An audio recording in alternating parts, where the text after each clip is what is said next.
16h-18h sur Europe 1, Historiquement Vôtre. Stéphane Bern.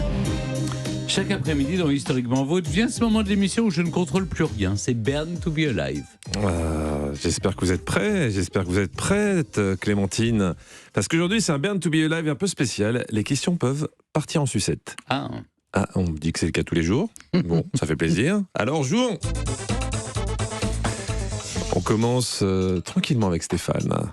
Le bourdalou, ça vous parle, le bourdalou? oui. Oh bah oui, bien sûr. C'est un vase de nuit inventé à la fin du XVIIe siècle. Et quand je dis vase de nuit, c'est un récipient pour que la nuit, vous puissiez faire ce que vous aviez à faire. Louis XIV en avait un gravé aux armes de France. Stéphane, on le sait, vous en avez un aux armes de Tiron-Gardé. On appelait le bourdalou car en patois nivernais, bourdalou, c'était la grosse commission. Vrai ou faux? Non.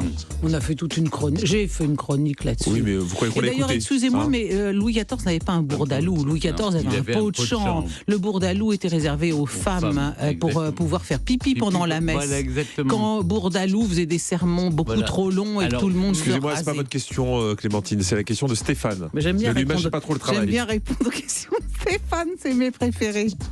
Oui, mais le problème, c'est que vous répondez jamais au Non, vôtre. mais on connaît Monseigneur Bourdalou, il a même sa rue à Paris, hein, vous savez. Exactement. Et alors, ce qui est drôle, c'est qu'il y avait une pâtisserie qui s'était... Ah oui, vous savez, oui. s'était installée Et qui avait fait une spécialité, voilà, le Bourdalou. Alors, C'était plus du tout la C'est même rigolo, chose. ouais. sans spoiler, c'est la question suivante. Ah bon, mince. Alors, Monseigneur Bourdalou faisait des sermons très ennuyeux et les dames devaient faire pipi. D'accord. Et dans les donc, brocantes, les gens prennent parfois des saucières, des bourdalous pour des saucières. C'est un peu le même genre de forme. Faut aimer la sauce parce que c'est quand même. Non, oui, c'est oblong si Oui, vous mais voulez un c'est bourdalou. une belle contenance quand même. Bah oui, mais bien sûr. Non. Et ne pas confondre avec le haricot Non, non Jean-Luc, plus. je pense que vous ne voyez pas à quoi ressemble un bourdalou. Un bourdalou n'est pas un pot de chambre. Un bourdalou, c'est comme une saucière, en Oui. gros. Parce que ça se cachait sous les jupes. Vous aviez votre servante qui vous apportait ça à la messe, et puis sous votre crinoline, vous faisiez pipi, comme ça. Qu'est-ce que vous voulez? C'est pas un pot de chambre, c'est pas aussi volumineux. D'accord. Bah, écoutez, vous m'apprenez des choses. Donc, je vais c'est pas pas du insister. patois, c'est pas du patois. du patois nivernais. Ok, on vérifie quand même. Vous avez gagné. Eh oui, Bourdalou, c'était le nom de Louis Bourdalou, un père jésuite qui faisait à la messe des sermons passionnants, mais qui n'en finissaient pas. Vrai ou pas, on disait que les femmes étaient obligées de prendre avec elles un pot de chambre, enfin en tout cas le Bourdalou, pour assister au sermon dans son intégralité. Une question maintenant pour Clémentine. Alors, vous avez un peu divulgaché, hein? Oui, pardon. Il existe aussi la tarte Bourdalou, une sorte de tarte amandine au poire. C'était le dessert préféré du même prédicateur jésuite, Bourdalou. Si c'est vrai, ça veut dire que cet ecclésiaste a donné son nom à un dessert et une espèce de pot de chambre, ce qui est un véritable exploit, mais est-ce que c'est vrai? Oui, alors donc c'est vrai. Vous en avez déjà mangé des bourdalous, très bon. C'est très très bon. C'est une tarte aux poires et d'après l'explication de mon camarade Stéphane, Non. en effet. Non, justement, il n'a pas donné son nom. Ah ben oui, c'est un pâtissier qui a donné son nom. Mais Alors, la question, c'est de savoir si c'est le père jésuite qui a donné ce nom Ah non, à la non, tarte non, Bourdalou. c'est pas lui. Non, c'est pas lui. Ça, c'est un pâtissier C'est un hasard, facétieux c'est la rue. qui rue ignorait, Bourdalou bien sûr. et C'est comme le pâtissier. Saint-Honoré. Le Saint-Honoré, c'était un pâtissier, monsieur Chiboust, je crois, qui Oui. habitait rue Saint-Honoré. Et le Paris-Brest, c'est parce que c'était sur le trajet de la course de vélo. Si vous voulez, il y a parfois des hasards On va pas pouvoir gastronomiques. faire toute la pâtisserie. Non, Il va non, falloir faire des j'allais choix, vraiment. m'en tenir là. Donc non, ça n'est pas Bourdalou qui a donné son nom au gâteau. Il a été donné par un Ce pâtissier n'est bien pas le après père lui. jésuite. On vérifie ça. Vous avez gagné. Oui, la tarte Bourdalou a été baptisée ainsi car son inventeur était un Parisien habitant dans le 9e arrondissement, dans la rue Bourdalou. Qui Le est dessert contre date- la Notre-Dame de Lorette. Exactement. Le dessert date de 1850. C'est un gâteau à base d'amandes pilées. Avec du sucre, des œufs, de la fécule. Il est ensuite cuit et glacé au kirsch. C'est super bon. Ah, c'est très, très j'ignorais bon. qu'il y a Super qu'il y ait eu bon. du Mais kirsch dans le...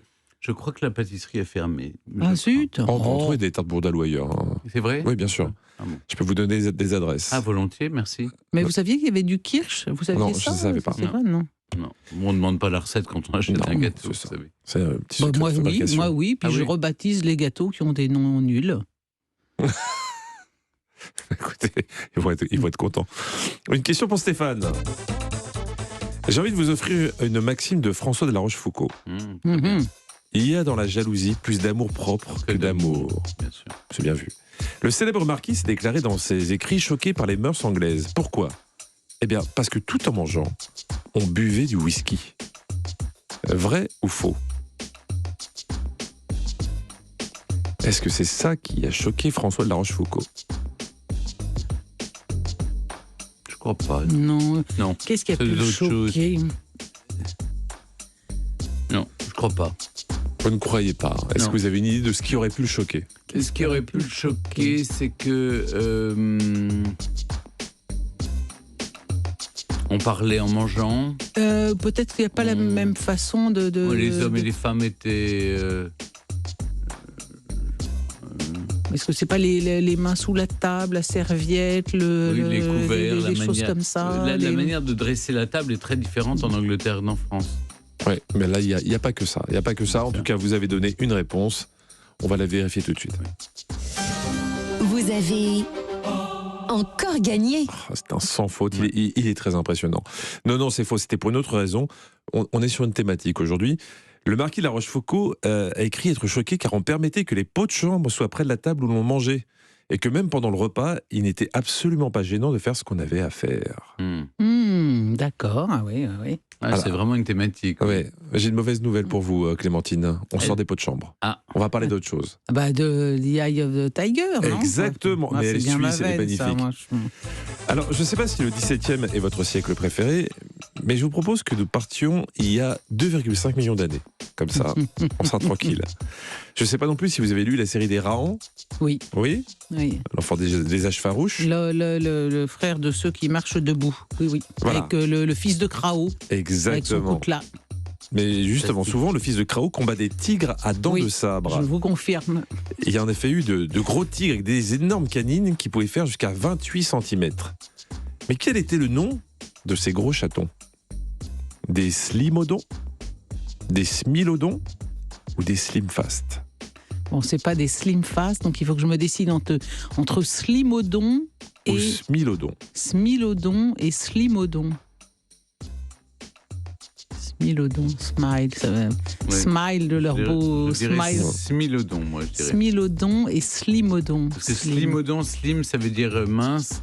En Oui, anglais, mais- En anglais. Oui, mais Stéphane, si c'est une appellation justement anglaise, ça pourrait être lié à la finesse de ces espèces de dents très très affûtées. Oui, mais comme ils avaient un sourire, Ouais. ça viendrait Mais les plutôt de- deux seraient possibles. Soit c'est smile, soit c'est slim. Alors, Alors, smilodon. Il n'est ou- pas question de sourire. Je vous aide quand même parce que c'est un peu plus difficile. Alors c'est smilodon peut-être. Hein, c'était ça votre intuition, Stéphane. Ce serait bien qu'on fasse la dernière question. Alors moi, je penche pour. J'essaie de décrypter le sourire de Jean-Luc, le smilodon. Le Le sourire, Non, mais slimodon. on Bon, lit c'est pas une les grimace. réponses sur le sourire de l'animateur. Non, hein, c'est non, pas du tout, non du plus. tout. Son sourire carnassier Oui, Exactement. qui n'est Faites pas sans appel- évoquer sans le pitié. smilodon. Faites appel à votre seule culture. Ma culture du smilodon est assez mince, je le crains. Faites-vous confiance. Alors je vais dire c'est le smilodon. C'est le smilodon. Vous avez Encore gagné. Mais oui, c'est le smilodon. Je vous ai bien inspiré. Merci Stéphane. Ah, mais je vous sens habité aujourd'hui. Hein. Oui, on est, mais on ne sait pas par qui. On mais- est porté par l'ivresse de la victoire. Et il suffisait de penser en grec ancien. Ah bah Oui. bien sûr. Smil, c'est ciseaux. Mm. Et eau douce, c'est dents. Ah, Voilà. Et donc, avec tout ça, si on colle tout ça, ça fait smilodon. La J'aurais dû faire question, grec ancien. la question qui va vous départager. Il y a eu des personnages historiques qui avaient le melon. En voici un. Qui a dit « Je suis prêt à rencontrer mon créateur. Quant à savoir si mon créateur est préparé à l'épreuve de me voir, c'est une autre histoire. Churchill. ». Alors, j'ai plusieurs propositions. C'est Churchill. Churchill, Excusez-moi, c'est Darwin, Churchill. Victor Non, Hugo c'est Churchill. ou Bon, Cyril bah, Ferraud. voilà, bah, vous n'avez pas C'est une dans autre mon question. spectacle, vous n'aurez pas le dernier mot. Donc, Ah voilà, bah oui, bah, bah. voilà, bah bien sûr. Après, on croit que Bien c'est sûr, truqué. ouais. Écoutez, il a volé sur ce Aujourd'hui, il était trop fort. jeu. Il a volé sur ce jeu. Il a survolé l'épreuve, là, il a été impérial. Et il a dit ça en réponse à un journaliste qui l'a interrogé le jour de ses 75 ans. Il est mort à 90. Mm. Bravo une autre Stéphane. phrase, sur je n'ai plus que des globules blancs. Il y a bien longtemps que les Enfin bref.